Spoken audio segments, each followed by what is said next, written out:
इसके जाते ही कमरा वीरान हो गया। अकेले कमरे में किससे बातें करता है, इसलिए मेरे कदम चची के कमरे की जानिब उठने लगे। इनके कमरे में पहुंचकर मैं ठटक गया। वहां चचा बैठे थे। मुझे रुकते देखकर उन्होंने आवाज़ दी, आओ बेटा आ जाओ बैठो। अगर कल पहुंच जाते तो कनीज कुबरी से भी मुलाकात हो जाती। कल इसका देवर इसे ज़ैदान ले गया। अगर इजाज़त दे तो मैं आज ही ज़ैदान से हो आऊँ। इतनी दूर का सफ़र करके आए हो, 1-2 दिन बाद चले जाना। पता नहीं बाजी ज़ैदान में रुकेंगी या नहीं। हाँ, वो कह रही थी कि जल्दी वापस जाना है, 1-2 दिन में अबू तुराब आकर ले जाएगा। तब मुझे इजाज़त दीजिए वरना बाजी गुस्सा हो जाएंगी। अच्छा जाओ, उन्होंने इजाज़त देते हुए कहा, लेकिन ज़्यादा दिन रुकना नहीं। जी अच्छा कहकर मैं फिरदौस के पास लौट आया। इसे बताकर मैं इसी वक्त ज़ैदान जाने के लिए निकल पड़ा। बाजी के घर तक पहुंचते पहुंचते रात हो गई। इस इलाके में रात को सफ़र करना हम जैसे लोगों के लिए नामुमकिन सा था। फिर भी मैं बिला खौफ बढ़ता रहा। गांव में दाखिल होने के बाद मुझे लोगों ने घेर लिया। हर शख्स ढाका के बारे में जानने को बेचैन था। वहां तक खबर पहुंचने में काफ़ी वक्त लग जाता है, इसलिए वो सब कई साल पुरानी खबरों के बारे में सदाकत जानना चाहते हैं। AK फजलुल हक ने मुस्लिम लीग से अलग होकर अपनी नई पार्टी बना ली थी और इस पार्टी ने उर्दू के खिलाफ जहर उगलना शुरू कर दिया था, जिसके नतीजे में कई अफराद जान से हाथ धो बैठे थे। मातृभाषा बंगला चाहिए तहरीक ने सैकड़ों घर उजाड़ दिए थे और पाकिस्तान की तारीख में पहली बार मुहाजिरों को अंदरूने बंगाल से दोबारा हिजरत करके शहर आना पड़ा था। 21 फरवरी को मुश्तिल तलबा के जुलूस पर पुलिस को फायरिंग करना पड़ी थी, जिसमें बरकतुल्ला के साथ 2 और तलबा मारे गए थे। इसी फायरिंग और लसानी फसाद के बारे में सब पूछ रहे थे। मैंने जब उन्हें बताया कि वो तो काफ़ी पुरानी बात है और इस वक्त बंगाली और गैर बंगाली दोनों शहर शुगर हैं, तो इन्हें हैरत हुई क्योंकि वो इस वाक़े को ताज़ा समझ रहे थे। इन्हें हकीकत बताकर बाजी के दरवाजे पर पहुंचा तो देखा कि इनका देवल लंबे लंबे डग भरता मेरी जानिब बढ़ रहा था। मेरे करीब आकर इसने कहा, अभी अभी मुत्तकी शराजी ने बताया है कि आप आए हैं, भाभी ने आपको लेने के लिए मुझे भेजा है। मैंने जवाब देना मुनासिब न समझा और अपना बैग इसकी जानिब बढ़ा दिया। हम दोनों आगे पीछे अंदर दाखिल हो गए। इसके वालिद ने मुझे देखते ही सीने से लगा लिया। इनसे 2-4 बातें करने के बाद मैं बाजी के कमरे में चला गया। रात का खाना भी मैंने इन्हीं के साथ खाया और मेहमान खाने में जाकर लेट गया। थकन तो पहले से थी, फ़ौरन नींद आ गई। नमाज के वक़्त अली नकी साहब ने बेदार किया था। उठकर वज़ू किया और मस्जिद की तरफ चल पड़ा। नमाज पढ़कर लौटते ही मैंने बाजी से कहा, मेरे आने का मकसद आप समझ ही गई होंगी, चचा का ख़त मिल गया होगा। ख़त तो नहीं मिला, लेकिन चचा ने बता दिया है अगर शर्जील के अब्बू आ गए तो मैं चली जाऊंगी। तो मैं चला, आप परसों आ जाइएगा। कहते हुए मैंने जाने की तैयारी शुरू कर दी। सब ने रोकने की कोशिश की, लेकिन मैं रुका नहीं और पाड़े लौट आया। ज़ैदान से लौटते ही शादी के हंगामों ने घेर लिया। हर जानिब अपनी अपनी कहने वाले थे। काफ़ी दिनों बाद सब एक जगह जमा हुए थे, इसलिए कोई भी लगाम में नहीं था। नौशा भाई और बाजी भी आ गए। मिन्नत और इसका शोहर भी आया हुआ था। शहबाज अफरीदी से फिरदौस की खूब छन रही थी, वो इसे छेड़ रहा था। फिरदौस भी तुर्की बतुर्की जवाब दे रही थी। 6 माह में इसने रवानी से पश्तो बोलना सीख लिया था। मन्नत भी वक्तन फवक्तन फिरदौस का साथ देने के लिए शोहर पर चोट कर देती थी। पूरा घर गुलजार बना हुआ था। शादी वाले दिन तो बस देखने का समा था। बुल को सुर्ख जोड़ा पहना कर आंसू की छाँव में साजन के घर भेज दिया गया, जो चंद ही फीट दूर था, और ये दूरी भी हमेशा हमेशा के लिए दूर हो गई। दावत वलीमा के बाद मैंने ढाका लौटने की तैयारी शुरू कर दी। जानता था कि फरीदा पहली बार आई है, इसलिए यहाँ वाले 1-2 माह से पहले छोड़ेंगे नहीं और फिरदौस के बगैर वो ठहरेंगे नहीं। इसीलिए दोनों को चची ने रोक लिया। मैं खुद भी यही चाहता था। इस वक्त ढाका मेरे लिए मैदान कारजार था और सिपाही खंदकों में बीवी बच्चों को नहीं रखते। मैंने भी इन्हें वहीं छोड़ दिया और सबसे इजाज़त लेकर चल पड़ा।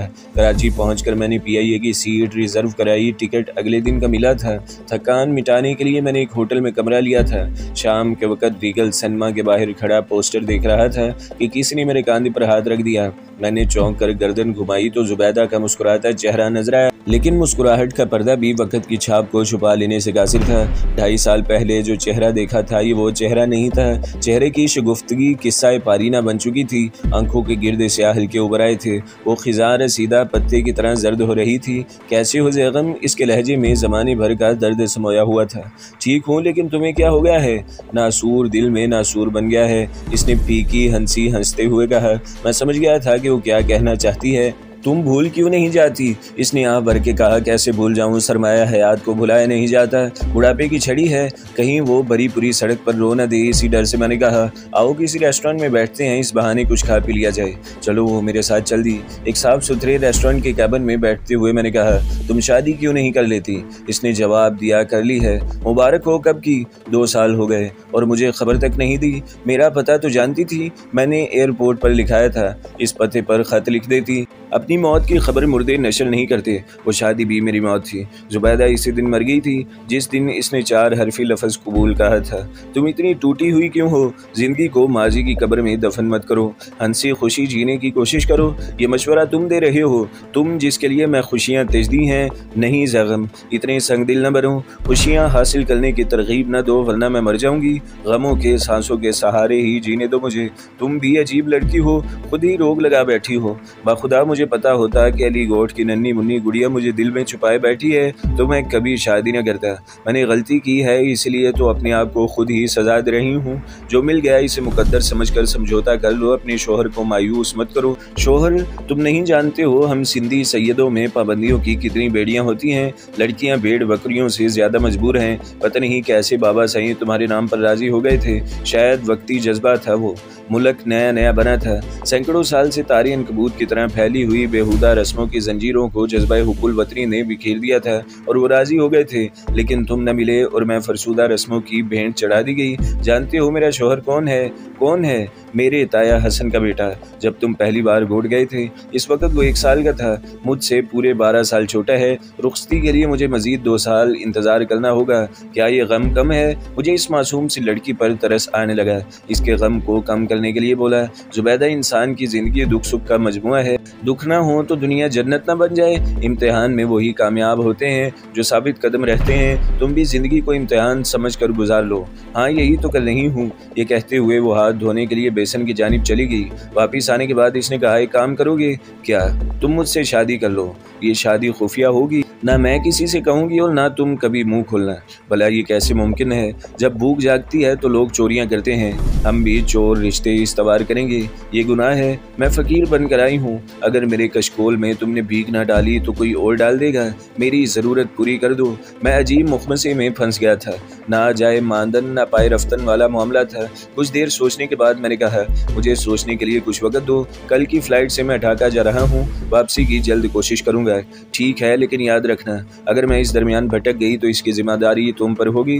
मुझे अपनी जुबैदा पर भरोसा है। कहते हुए मैं खड़ा हो गया। हम बाहर आए और फिर इससे इजाज़त लेकर मैं अपने होटल की तरफ चल पड़ा।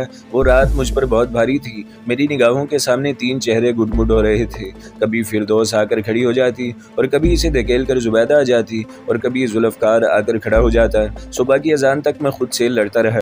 जब मस्जिद से आवाज़ बुलंद हुई तो घबरा कर मैं खुदा के हुजूर पनाह के लिए झुक गया।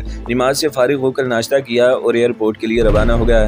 ढाका पहुँच कर भी दिलो दिमाग पर जुबैदा छाई रही। इसे बचा लेना चाहता था और बिखरने से बचाने के लिए इसे पाना ज़रूरी था। इसे अपना लेना भी मुश्किल नहीं था। इस्लाम 4 बीवियों की इजाज़त देता है। मैं बैक वक्त 2 बीवियाँ रख सकता था, लेकिन जुबैदा बैक वक्त 2 शोहर नहीं रख सकती थी। बग़ैर तलाक लिए वो मुझसे निकाह नहीं कर सकती थी और इसे तलाक मिलना मुश्किल था। मैं क्या करूं? कैसे इसे बिखरने से बचाऊं? मेरा ज़हन इस सवाल का जवाब देने से कासिर था। मुझे उलझा उलझा से देखकर अबू अल बशर समझा कि शायद सुनियाल से खौफज़दा हूँ, इसलिए वो मुझे दुकान पर बैठने नहीं दे रहा था। इस दिन भी मैं ज़बरदस्ती दुकान पर जा बैठा था। मुझे बैठे हुए ज़्यादा देर नहीं गुजरी थी कि शफीक पहुँच गया। इसने दुकान में दाखिल होते ही कहा, खान, मैं कब से तुम्हारा इंतज़ार कर रहा हूँ। सिर्फ मैं ही नहीं, मेरे सारे साथी भी तुम्हारी मुंतज़िर हैं। वो इस पहेली का राज जानना चाहते हैं। मैंने कहा, कहीं तुमने मेरा नाम तो नहीं बता दिया? नहीं, मुझे इतना बेवकूफ़ समझते हो? मैं 80 लाख रुपए खोना नहीं चाहता। इतनी तगदो के बाद कागज़ हाथ आया है, इसे खो देना अक्लमंदी तो नहीं है। तुम कल रात इसी गोदाम में सबको जमा करो, सिर्फ कालू मियाँ को खबर न देना। कालू मियाँ तो हमारे ग्रुप की जान है। ग्रुप की बका के लिए न जाने इसने कितनी जानें ली हैं। वो किराए का कातिल नहीं है, हमारे तहफ़्फ़ुज़ के लिए कत्ल करता है। इसे बाद में बुला लेना या फिर इसे इसका हिस्सा पहुँचा देना, लेकिन यह काम इस तरह खुफिया तरीके से करना है जैसे राजदारी हुकूमत बरत रही है। इतनी बड़ी रहज़नी की हवा अखबारों को लगने नहीं दी है। तुम भी राजदारी से काम लेना। ये भी बताना पड़ेगा कि तुम पहले शख्स हो जिसे इस राज में शरीक किया गया है। तब ठीक है, कल शाम मैं वहाँ पहुँच जाऊँगा, लेकिन मेरे चेहरे पर नकाब होगा। मैं नहीं चाहता कि कोई मेरा चेहरा देखे और बाद में ब्लैकमेल करे। तुम्हारी मर्जी, कहते कहते हुए वो चला गया।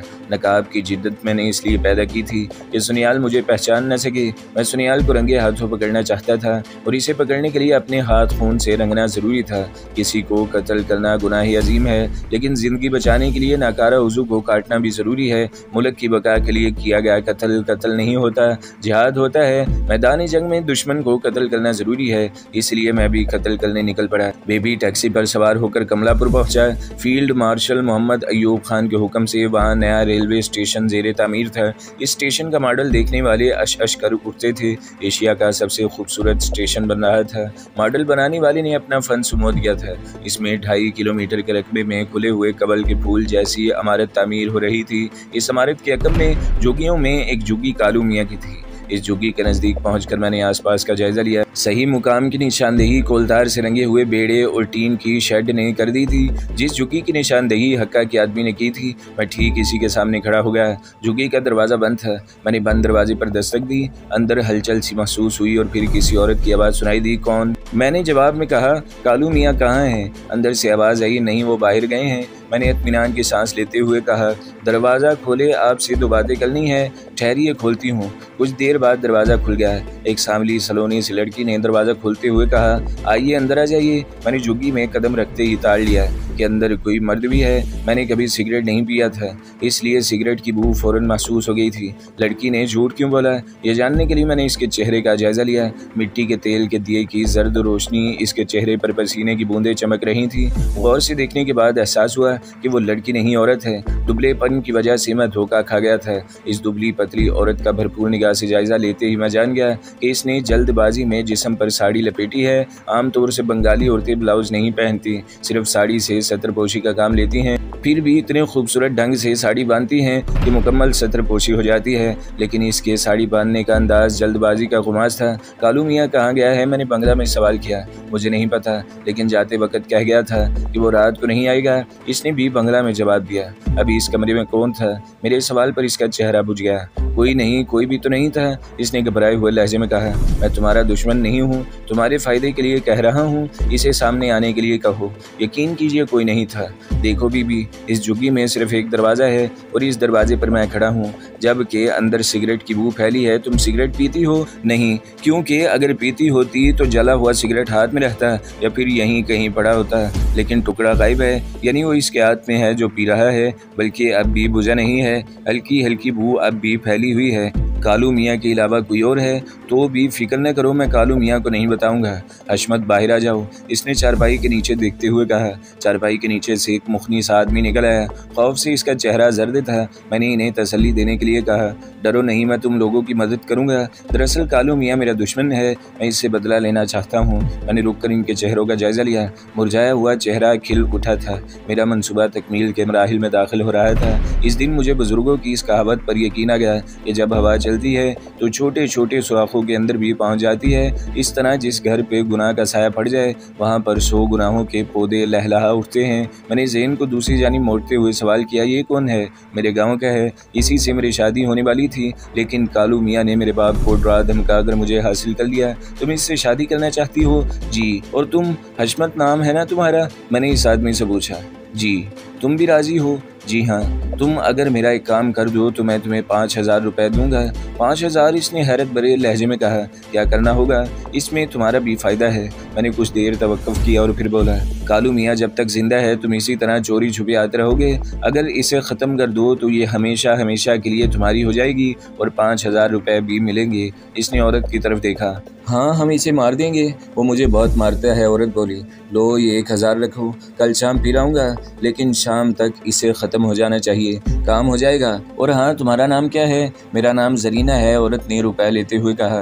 तो मैं चलता हूँ, कहते हुए मैंने बाहर की जानिब कदम बढ़ा दिए। मुझे पूरा यकीन था कि कालू मियाँ का काम तमाम हो जाएगा, और हुआ भी वही।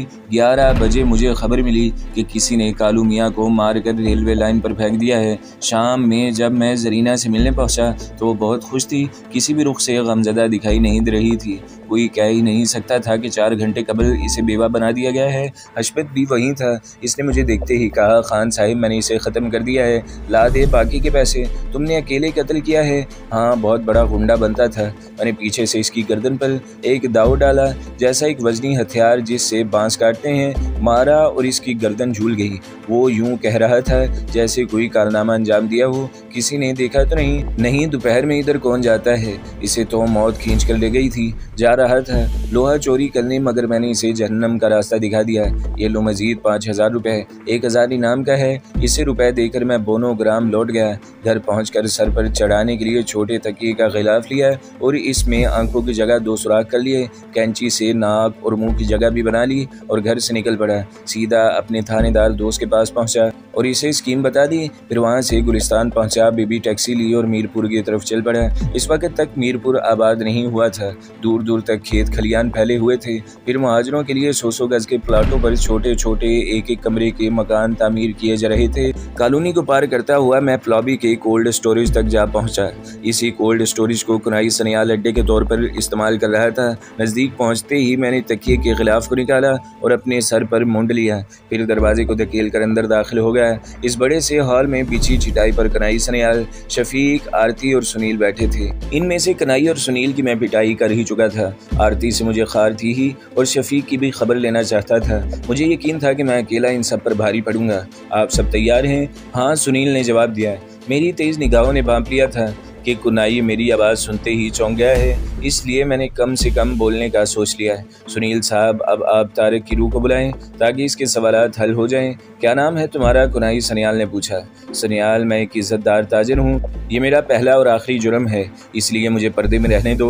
अगर मेरी शर्त मंजूर नहीं है तो बता दो, मैं वापस चला जाता हूँ। मैंने गुर्रा कर कहा। मिस्टर, यहाँ आने के कई रास्ते हैं लेकिन जाने का एक भी नहीं, जबकि तुम हमारा राज भी जान चुके हो और हमारा अड्डा भी देख चुके हो। मैं कैसे तुम्हें छोड़ दूँ? कल को तुम हमारे लिए खतरा भी बन सकते हो। मैंने जवाब दिया।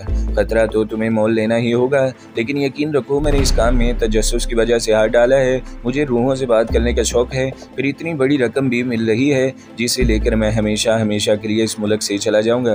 भाई, छोटी छोटी बातों पर झगड़ना अक्लमंदी नहीं, जो करना है जल्दी कर डालो।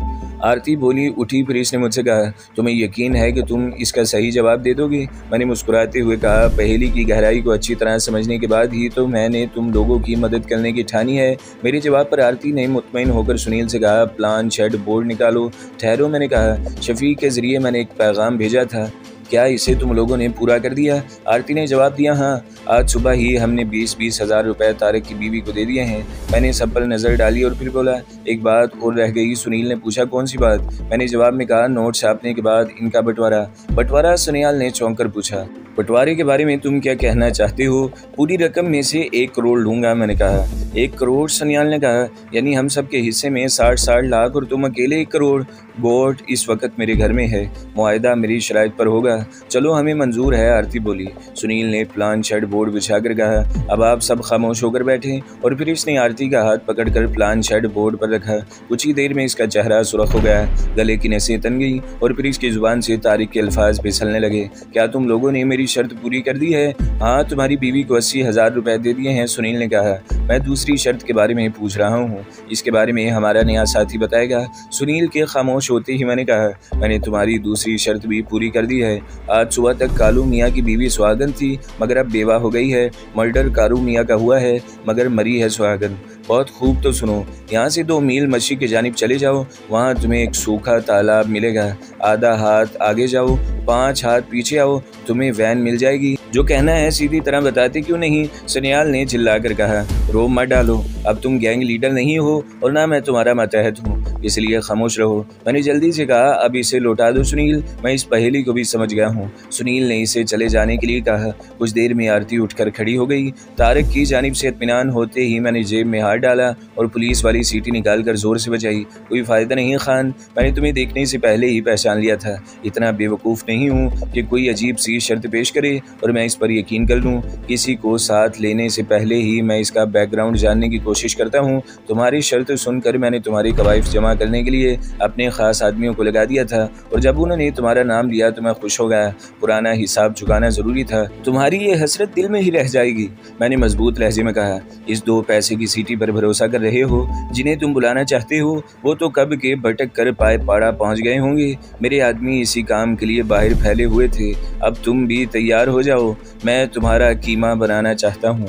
तो दोस्तों, अगली किस्से सुनने के लिए हमारे चैनल को ज़रूर सब्सक्राइब करें, वीडियो को लाइक करें और बेल के आइकन पर भी क्लिक कर दें ताकि हर जो आने वाली वीडियोस हैं वो आपको सबसे पहले मिलती रहें।